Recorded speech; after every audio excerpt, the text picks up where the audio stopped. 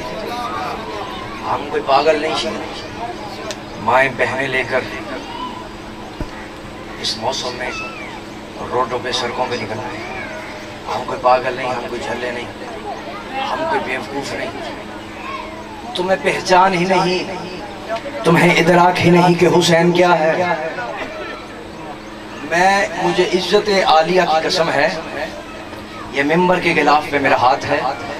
میں جملہ کہنے لگا ہوں, یہ غلاف میں غلاف کعبہ سے کم نہیں سمجھتا.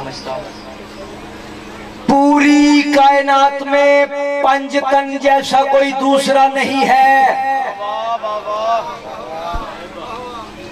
جو چپ ہے کوئی اعتراض ہے آپ کو؟ تھوڑا ساتھ بولیے. پوری میں بتاتا ہوں حسین کسے کہتے ہیں, ہم کیوں حسین حسین کرتے ہیں. دن رات گلیوں میں سڑکوں میں بازاروں میں کیوں ہم حسین کا ذکر کرتے ہیں. پوری کائنات میں پنج تن جیسا کوئی دوسرا نہیں ہے. میں دوبارہ جملہ دہراتا ہوں اور پھر نتیجہ آپ کے حوالے کرتا ہوں. جلدی سے بیٹھیے. پوری کائنات میں سلوات پڑھیے بلند آواز سے. جلدی بیٹھیے. پوری کائنات میں پنج تن جیسا کوئی دوسرا نہیں ہے. دوبارہ کہتا ہوں, پوری کائنات میں پنج تن جیسا کوئی دوسرا نہیں ہے. اور مجھے وحدہ لا شریک کی قسم ہے کہ پورے پنج تن میں میرے حسین جیسا کوئی دوسرا نہیں. پورے پنج تن میں میرے مرشد حسین جیسا کوئی دوسرا نہیں. جو فضائل, جو کمالات, جو معجزات میرے حسین کے حصے میں آئے ہیں کسی اور کے حصے میں نہیں آئے. یہ محمد علی حسن اور حسین تو یہاں پہ آ کے بنے, تو وہاں پہ تو کلنا محمد تھے, سارے کے سارے محمد تھے. یہ جیسے جیسے فرش پہ آتے گئے ذمہ داریاں بانٹتے گئے, فضائل بانٹتے گئے, کمالات بانٹتے گئے, معجزات آپس میں آل محمد بانٹتے گئے. بعض فضائل حسین کے پاس ایسے ہیں جو بظاہر محمد میں بھی نہیں ہیں. بعض فضائل حسین کے پاس ایسے ہیں جو بظاہر حسین کے بابا علی میں بھی نہیں ہیں. حسین کے حصے میں ایسے معجزات آئے جو بظاہر حسن میں بھی نہیں. میں دلیل آپ کو دیتا ہوں, دلیل دوں گا, مجلس میں بیٹھا بچہ بھی کہے گا کہ حق کہا ہے. پہلی فضیلت جو حسین کے حصے میں آئی کسی اور کے حصے میں نہیں آئی. الشفاء فی, تیرے میرے زمانے کے امام فرماتے ہیں الشفاء فی تربتہ, پوری کائنات میں صرف میرا حسین ہے کہ جس کی قبر کی مٹی میں بھی شفا ہے. پوری کائنات صرف میرا حسین جس کی قبر کی مٹی میں بھی, پیچھے والے جس کی قبر کی مٹی میں بھی. آپ کسی غریب کو کسی رئیس کے در پہ بھیجے نا, کسی امیر کے دروازے پہ بھیجے, بیٹھ جائے, اسے کہیں جی بھائی جا کے کسی رئیس کے در سے نا, کسی امیر کے در سے, دروازے سے کچھ خیرات لے کے آ, کچھ چندہ لے کے آ, وہ بھیجے پیسے لے کے آ, کچھ مال امداد لے کے آ. میں دنیا داری کی مثال دوں. جب وہ مانگنے کے لیے جائے تو آگے سے اسے کچھ بھی نہ ملے, واپس آئے, بندے اس کے پاس اکٹھے ہوں, بندے اس سے پوچھے میں حسین کا معجزہ بتانے لگا. جاگیے گا نیاز مولا, میں حسین کا معجزہ پڑھنے لگا. جب وہ واپس آئے بندے اس سے پوچھیں بھائی کچھ ملا, وہ آگے سے غصے میں آگے کہتا ہے کہ خاک ملا. کیا مطلب ہے اس کا کہ کچھ بھی خاک ملا, کچھ بھی نہیں ملا. خاک ملا, کچھ بھی نہیں ملا. مجھے عزت عالیہ کی قسم ہے پوری کائنات میں صرف میرا حسین ہے جو خاک بھی دے تو شفا دیتا ہے. پوری کائنات میں یہ معجزہ صرف میرے حسین کے پاس, جو خاک بھی بانٹے تو شفا بانٹتا ہے. دوسری فضیلت حسین کے حصے میں, حسین کے گنبد کے نیچے بیٹھ کے مانگی ہوئی دعا کبھی رد نہیں ہوتی. شرط یہ ہے کہ حسین کے گنبد کے نیچے بیٹھ کے مانگو. آج بندے جاتے ہیں ہوٹلز میں, رومز میں بیٹھ کے وائی فائی نیٹ فلکس چلا کے آ جاتے ہیں, جی ہم زیارات کر رہے ہیں. یعنی شرط ہے کہ حسین کے گنبد کے نیچے بیٹھ کے مانگی ہوئی دعا امام فرماتے ہیں کبھی رد نہیں ہوتی. شرط یہ ہے کہ مانگو حسین کے گنبد کے نیچے اور مانگو آل محمد کے وسیلے سے. امام فرماتے ہیں آل محمد کے وسیلے سے مانگی ہوئی دعا کبھی رد نہیں ہوتی۔ میں نے عالم تصور میں پوچھا مولا آپ کے وسیلے سے ہم کیوں مانگے؟ امام نے فرمایا احمق مت بن، جاہل مت بن، مولا آپ کے وسیلے سے کیوں مانگے؟ امام نے فرمایا جب آدم کی توبہ قبول ہوئی تب بھی وسیلہ ہم تھے، جب نوح کی کشتی پار لگی تب بھی وسیلہ ہم تھے، جب ابراہیم زندہ آگ سے نکل آیا تب بھی وسیلہ ہم تھے، جب یوسف کے کرتے سے یعقوب کو آنکھیں ملی تب بھی وسیلہ ہم تھے، جب یوسف زندہ کنویں سے باہر نکل آیا تب بھی وسیلہ ہم تھے۔ امام فرماتے ہیں جب اسماعیل کی جگہ دمبا آ گیا تب بھی وسیلہ ہم تھے۔ امام فرماتے ہیں اگر موسیٰ کا عصا دریا میں رستہ بناتا تھا تب بھی وسیلہ ہم تھے، اگر عیسیٰ ٹھوکر سے مردے زندہ کرتا تھا تب بھی وسیلہ ہم تھے۔ امام فرماتے ہیں اگر اللہ کا کعبہ قبلہ بنا ہے تب بھی وسیلہ ہم ہیں، اگر آج پورا عالم اسلام کعبے کو جھکتا ہے تب بھی وسیلہ ہم ہیں۔ امام فرماتے ہیں بدر میں فتح ہوئی تو وسیلہ ہم تھے، احد میں اسلام کا پرچم لہرایا وسیلہ ہم تھے، خندق میں عمر ابن عبد ود واصل جہنم ہوا وسیلہ ہم تھے، خیبر میں مرحب کے 2 ٹکڑے ہوئے وسیلہ ہم تھے۔ امام فرماتے ہیں مسلمانوں یاد رکھو اگر غدیر کے مقام پہ محمد کی رسالت بچی ہے تو وسیلہ ہم تھے، محمد کے دشمن حارس پہ عذاب آیا ہے تو وسیلہ ہم تھے۔ امام فرماتے ہیں مسلمانوں شیعو یاد رکھو ہمارا ہر چاہنے والا قبر کی پہلی رات مسکراتا رہے گا وسیلہ ہم ہوں گے، روز حشر مطمئن رہے گا وسیلہ ہم ہوں گے۔ امام فرماتے ہیں ہمارا ہر چاہنے والا روز حشر مسکراتا ہوا جنت میں جائے گا تب بھی وسیلہ ہم ہوں گے، ہمارا ہر منکر جہنم میں تڑپتا رہے گا تب بھی وسیلہ۔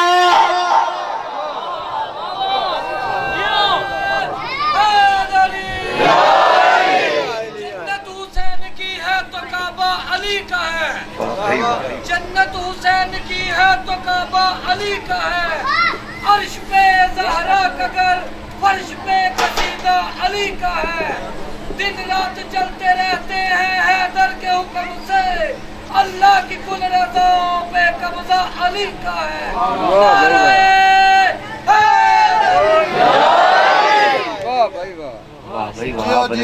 کیا بات ہے جی، آپ نے تو جنت ہی بنا دیا خدا کی قسم، اور یہ ہے خدا کی قسم یہی جنت ہے، یہ وہ جنت ہے جو حسین 1400 برس پہلے سجا گئے، جس کی وجہ سے آپ یہاں پہ اکٹھے ہیں۔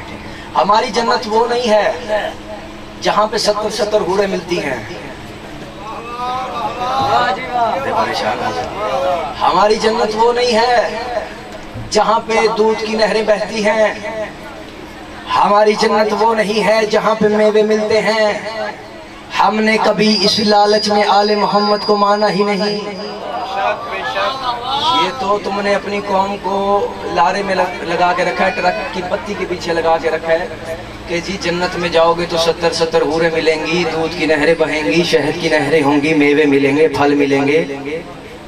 خدا کی قسم وہ پورا رمضان کا مہینہ اسی لالچ میں سجدے سے سر ہی نہیں اٹھاتے کہ ہمیں جنت مل جائے گی، 70 حوریں ملیں گی، دودھ کی نہریں ملیں گی، شہد کی نہریں بہیں گی۔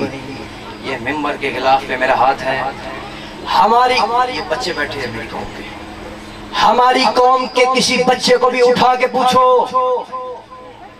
اس کے تصور میں بھی نہیں ہے کہ جنت میں 70 حوریں ملیں گی، دودھ کی نہریں ہوں گی، شہد کی نہریں ہوں گی، اور تم تو اس لالچ میں سجدے سے سر اٹھاتے ہی نہیں ہو کہ ہم جنت میں جائیں گے تو 70 حوریں، دودھ کی نہریں، شہد کی نہریں، میوے ملیں گے۔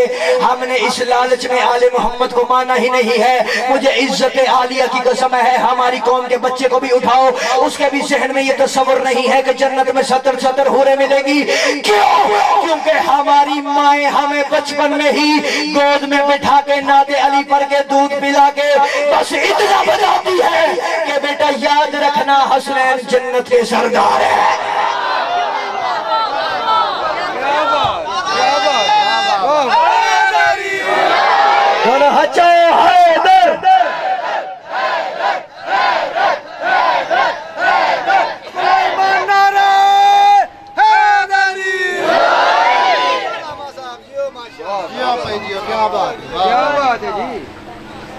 طبیعت لگی ہے جی؟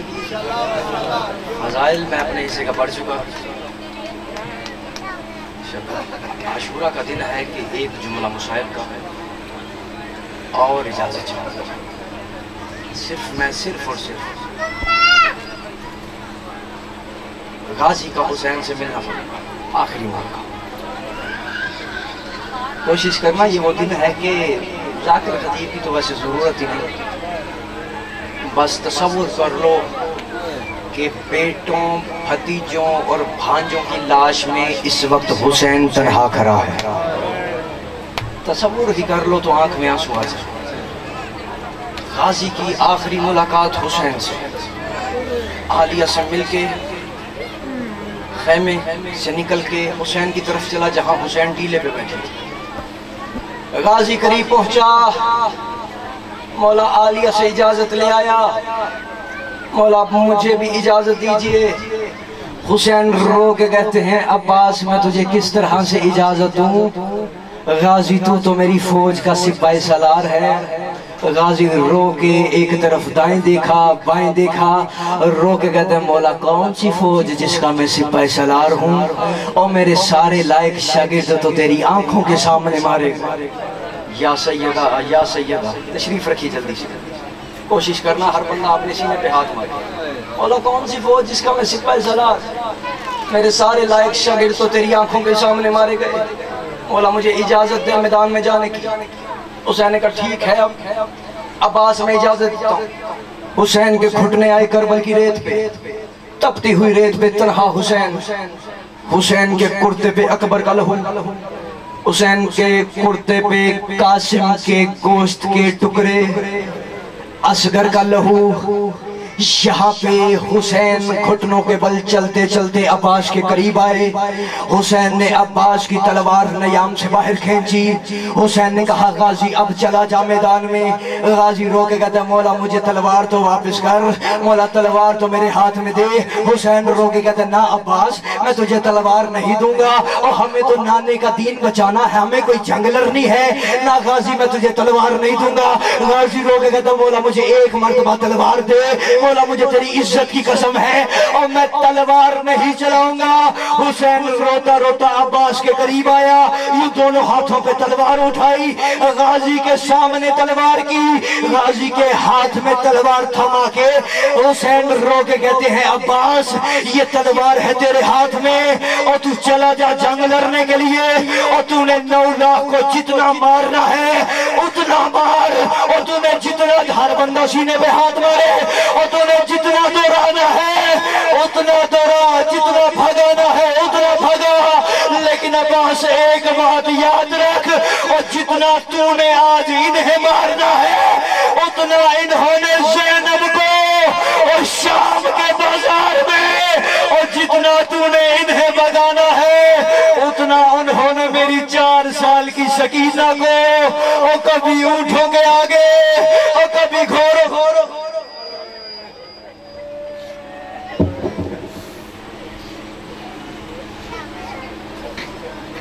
خاندان ظاہرہ پہ بلند